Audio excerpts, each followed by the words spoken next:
Friends, जय माता दी। कैसे हैं आप सब? शिव, मेरे शिव, हम सबके शिव। जब हम बात करते हैं शिव की तो आंसुओं की धारा आत्मा को विभल करती हुई चुपचाप आंखों की कोर से निकल आती है। शिव शक्ति जो विराजते हैं कैलाश पर, जहाँ क्या हम कभी पहुँच पाएंगे? क्या हम उन्हें कभी देख पाएंगे, या सिर्फ ये एहसास रहेगा कि हे शिव, कण कण में बसा तू कठिन है शिव, दुर्गम है शिव, तू गूढ़ है शिव। हे अंतर्यामी, कौन हो तुम? मेरी रग रग में तुम बसने वाले, तुम मुझ में शिव, मैं तुझ में शिव। शक्तिशाली हिमालय की चोटी कैलाश, जहाँ देवों के देव त्रिदेव, सृष्टि का विनाश करता, पालन करता, परम प्रतापी भगवान शिव का घर है। जहाँ वे अपनी पत्नी देवी पार्वती और 2 पुत्र भगवान गणेश और कार्तिकेय के साथ अपने सेवकों के संग वास करते हैं। यही वह स्थल है जहाँ देवी सीता का शरीर का दायां हाथ गिरा था और आज भी एक पाषाण शिला के रूप में उन्हें पूजा जाता है। यहाँ सूर्य की किरणें पर्वत को सुनहरा कर देती है और इस पर रहस्यमयी ओम बनाती है, तथा वहीं जब सूर्य अस्त होता है तो उसकी परछाई से पर्वत पर स्वस्तिक की छवि उभरती है। कैलाश मानसरोवर की यात्रा करने वाले को आज भी पर्वत पर बर्फ से बने साक्षात ओम के चमकते हुए स्पष्ट दर्शन होते हैं। ऐसी मान्यता है कि कैलाश चारों कोनों में अलग अलग रत्नों से बना हुआ है। दक्षिण भाग में नीलम से बना हुआ है, पूर्व भाग में स्फटिक का, पश्चिम भाग में रूबी से और उत्तर भाग सोने का बना हुआ है।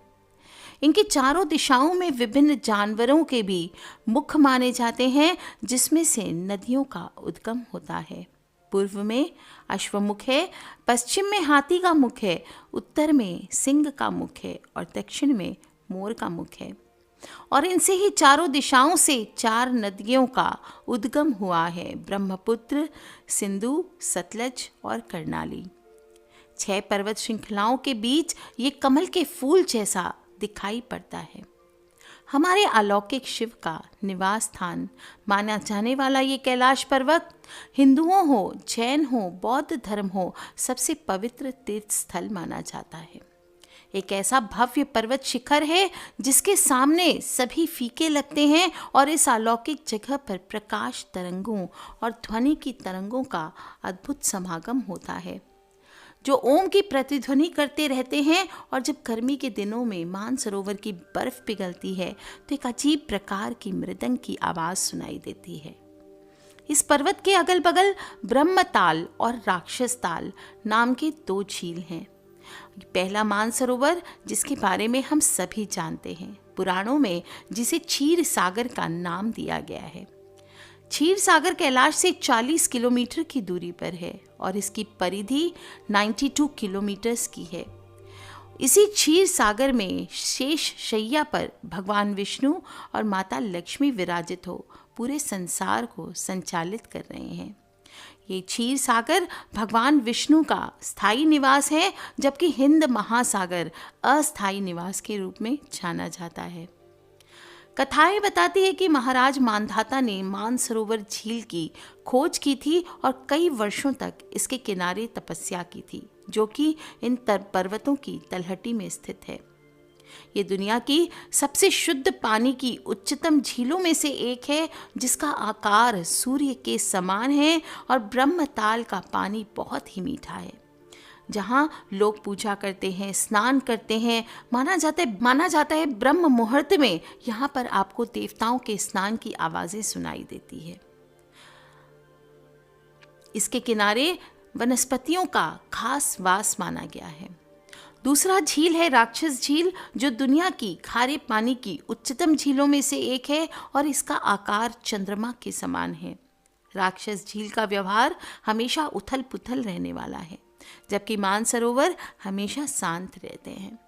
ये दोनों झील एक दूसरे के करीब है और ये मान्यता है कि राक्षस झील के किनारे रावण ने भगवान शिव की आराधना की थी। धन के देवता कुबेर की नगरी भी यही बताई जाती है और यहीं से महाविष्णु के कर कमलों से निकलकर गंगा मैया कैलाश पर्वत की चोटी पर गिरती है। जहाँ भगवान शिव उन्हें अपनी जटाओं में धारण करते हैं और फिर पृथ्वी पर निर्मल धाराओं के रूप में प्रवाहित कर देते हैं। कैलाश पर्वत पर कैलाशपति सदाशिव विराजे हैं, जिसके ऊपर स्वर्ग है और नीचे मृत्यु लोक माना जाता है।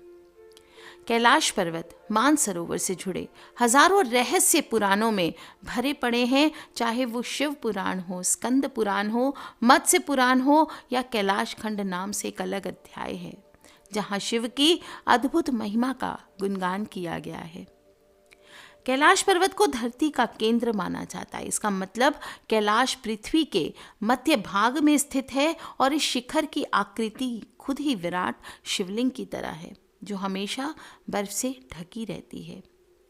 इसकी परिक्रमा का बहुत महत्व कहा गया है। तिब्बत के लोग मानसरोवर की 3 या 13 प्रक्रिया का महत्व बताते हैं और मान्यता है कि जो भी प्राणी 108 बार इस परिक्रमा को पूरी कर लेता है, उसका इस जन्म और मृत्यु से उसे मुक्ति मिल जाती है। बौद्ध धर्म वालों का मानना है कि इसी स्थान पर आकर उन्हें निर्वाण की प्राप्ति होती है, जबकि जैन धर्म के लोग ये मानते हैं कि उनके जो आदिनाथ ऋषभ देव थे, उन्होंने यहाँ सिर्फ 8 पग में पूरी कैलाश की यात्रा की थी।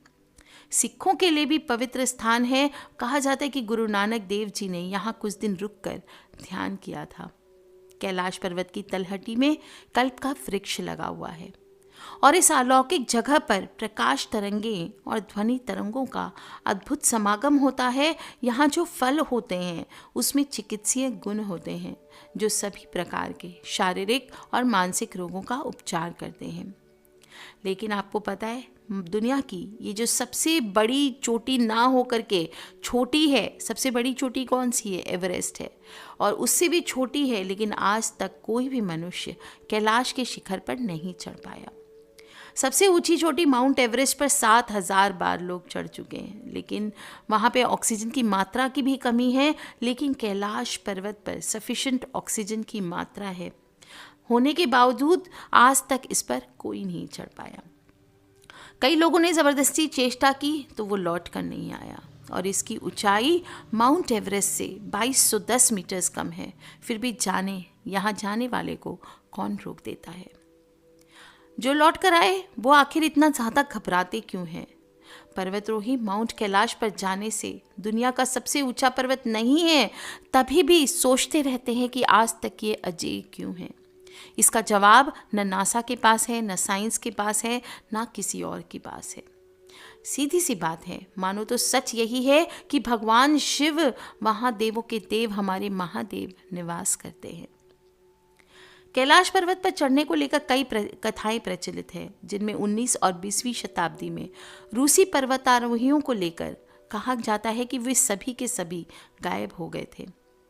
उनमें से एक कर्नल आरसी के हिसाब से जैसे ही उन्हें लगा कि वे सीधे रास्ते से कैलाश पर पहुंच जाएंगे, वैसे ही उनके रास्ते में भयंकर बर्फबारी शुरू हो गई।